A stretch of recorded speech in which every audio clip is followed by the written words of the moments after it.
Life is the only thing I've ever known. I can't remember what it was like before I was born, and I have no memory of ever dying. It's almost as if I've always been alive. Still, life is strange at best, and my familiarity with life is one of the strangest. Moments of deja vu that make me feel as if I've done all of this before, and I'm simply repeating it. Dreams that make me feel as if I've lived a million lifetimes, all different, all unique. I've heard of the possibility of reincarnation and past life regression through dreams, come to think of it. Socrates even said that in order to understand one's past, present, and future, one must understand dreams. The idea of past lives is a fascinating one, and one that I've been thinking about recently. For a person to willingly attempt to revisit or even relive memories from a past life is a huge decision to make. If these hypothetical past lives exist, the experience of them is deeply tucked away in the unconscious mind for our protection, forever hidden from the light of day, never to be seen again. We are all born with this sense of amnesia, it seems, when it comes to past lives, if what they say is true. Take a look at this image on the screen. This is a topographical map of the mind based on Freud's theories of human psychology. As you can see, there is an iceberg divided into three sections, floating in the ocean, which is also divided into three sections. Let's talk about the iceberg. We have the id, the ego, and the superego. These three components of the mind are floating within the substance of consciousness. The id. When you think of the id, imagine a 35-year-old human who is only 12 or 13 months old mentally. They have all of the adult strength, coordination, and agility, hormones, and primal instincts with absolutely no sense of morals. They want what they want right now, and if they don't get it, they will throw a fit. This is the id. It says, I want this thing, and I want it right now, no matter what. No time to wait, it's mine. Mine, mine, mine. Just like a young child who hasn't learned to share, and who cannot even begin to comprehend the idea of right and wrong moralistically. This is representative of the infamous reptilian brain in mammals. Notice the id is completely within the unconscious category. The superego is the opposing force of the id. Its main concern is morals and is the part of us we call our conscience, that nagging inner voice reminding us of all of our mistakes ever made according to mostly unconscious beliefs passed to you from your parents and culture. This is the part of the mind that tells you whatever you're thinking about is a bad idea. It's selfish of you to want that, or it's not good enough for you to only want that. You need to think more outside of the box, etc. This is the self-conscious voice concerned with only doing what is perfectly acceptable and right that combats the id and its otherwise uninhibited impulses. Notice the superego is in all three levels of consciousness: conscious, preconscious, and unconscious, but primarily existing in the unconscious, with only small portions in either of the other. The ego is the part of the mind that acts as middleman between the other two, seeking a balance between the id and the superego. The ego is mediator. The ego, according to Freud, is the psychological component of our personality represented by our conscious decision-making process. The ego acts on the reality principle, as it's known, to fulfill the needs and desires of the individual in a way that is socially acceptable and realistic. The way it was described to me that made sense out of these three components is like this. Imagine a conversation between the id, the ego, and the superego. The id would be screaming out, I want it, I must have it, I need it, and I need it now, no matter what. The superego responds and says, I mustn't ever have that, not ever. It's bad for me to have that or to even want it. And the ego steps in and says, okay, look, I can have it, but I will need to wait for it and create a plan to make it happen. Now, this picture is a little different and was made more to explain the three different levels of the conscious material. We have the conscious, preconscious, and the unconscious. Now you might say, well, what about the subconscious? Freud did use that term, but eventually omitted the word in its entirety because he said it was too confusing. And when a person said subconscious, it was too general of a term. The conscious mind is where everything a person is aware of at the present moment is held, your thoughts, actions, and feelings that you're aware of.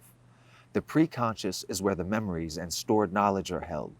This is information that we are unaware of, but can be easily pulled into the conscious mind, like when a person is prompted to recall a certain memory or searching for the answer to a test question. The preconscious houses information that is not conscious, but is not being repressed by the mind either. The unconscious mind is where all your deep darks are, the deepest part of the mind that, according to Freud, is untouchable and unseeable. Here are all of your fears, immoral and violent motives, inappropriate sexual desires, selfish needs, irrational wishes, etc. Okay, now that we looked at each of these components of the consciousness, let's put those together to see them in action. The unconscious mind is hidden from the conscious mind forever.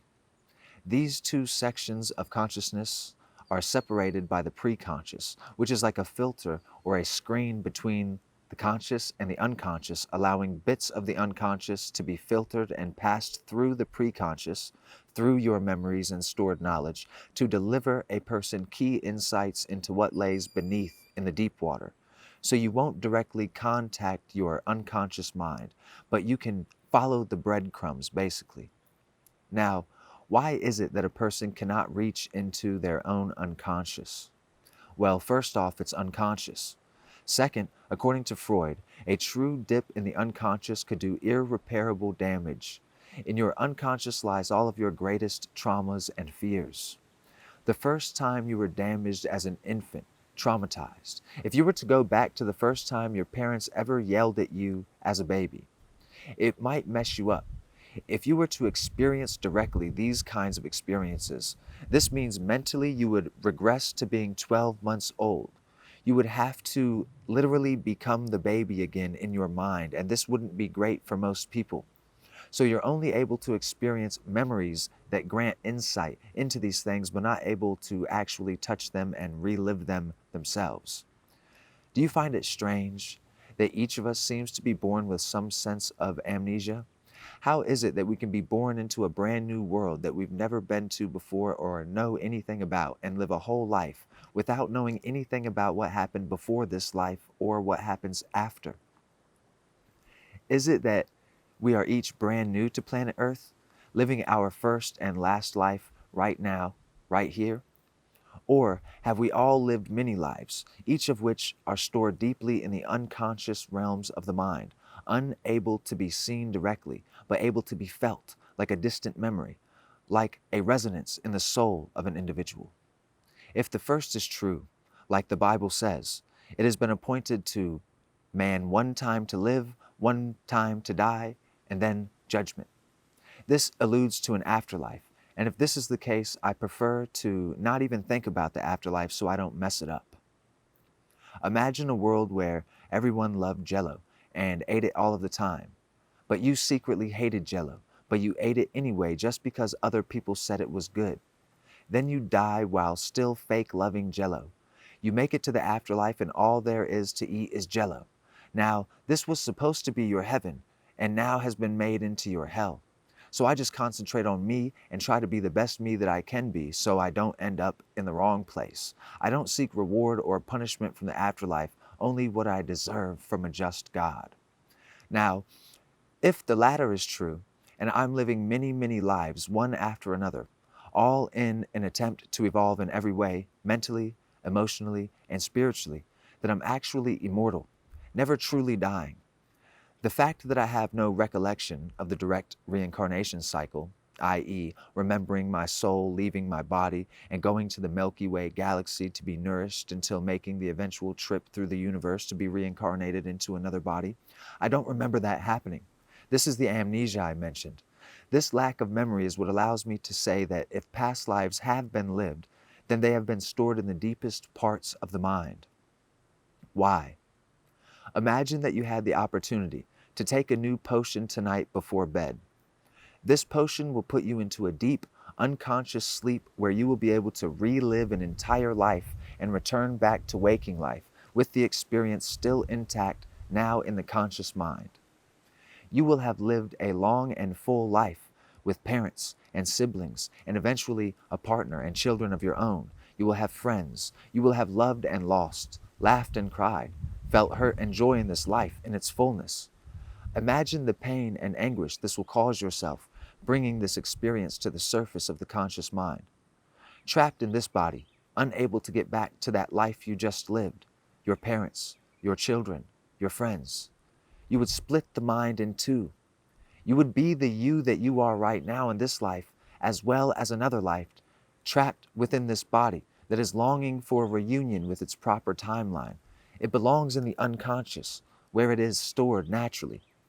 For this reason, we cannot experience past lives directly, aka bring them into the direct light of the conscious mind. However, we are able to gain valuable insights that can allow us to make inferences about past life experiences. The reason why we would want to do this is simple enough. This life is a product of all of the many lives that you have experienced. It is the result of all of those past life experiences of the unconscious, all attempting to evolve. Check out my video called Karmic Life Lessons. It can be helpful to understand your past experiences, to understand how they led to your current circumstance so you can better understand what you're supposed to be learning and correcting in this present time to manage your karmic debt, to get promoted in the next life, basically. Now, as we go back to this image, notice that the conscious and unconscious are separated by the preconscious mind. Notice also that within the preconscious are memories and stored knowledge of the world. The preconscious, imagine this like a screen or a filter that allows certain small portions of the unconscious stimuli to rise to the surface. You cannot directly experience the unconscious. However, the unconscious experience rises like a bubble where it enters the preconscious and encapsulates your stored knowledge and memories of this current life. Imagine the bubble of unconscious past life experience, now merged with and containing your memories and knowledge, floating all the way to the surface of the water where it bursts, and a sudden realization or revelation is had and dissolved into the conscious mind, creating a new, evolved sense of perception, sense of self. So, when I have a revelation about life, about my mind and my behavior, when I have an experience that opens my mind to new possibilities of growth and evolution, this means sometimes realizing that I'm wrong in order to make sense out of something I wasn't understanding to make progress. I know that these are lessons that I need to learn in life. I know that these are the things God is guiding me to and through.